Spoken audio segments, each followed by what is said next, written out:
ఎందుకు మేము రాత్రింబగళ్ళు పరిగెత్తుతామంటే మేము ఎవరి పిచ్చోళ్ళం కాదు, యేసయ్య పిచ్చోళ్ళం. మా పిచ్చి యేసయ్య పిచ్చి, ఆయన ప్రకటించబడాల. మాలాంటి అనేకులు ఆయన దగ్గరికి రావాలా, ఆయన ప్రేమను తెలుసుకోవాలని రాత్రింబగళ్ళు మా నిద్ర, ఆ ఇన్నోవాలనే మా నిద్ర పరిగెత్తుతున్నాం. సహోదరి సహోదరుడు, ఈరోజు నిరీక్షణ లేదా బిడ్డ? నీకు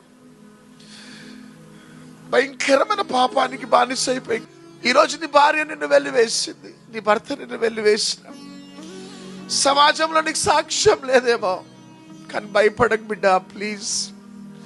ఈరోజు అందరు నిన్ను విడిచిపెట్టినా నిన్ను ప్రేమించడానికి ఒక ప్రియుడున్నాడు. ఆయన నిన్ను నజరేయుడైన యేసు.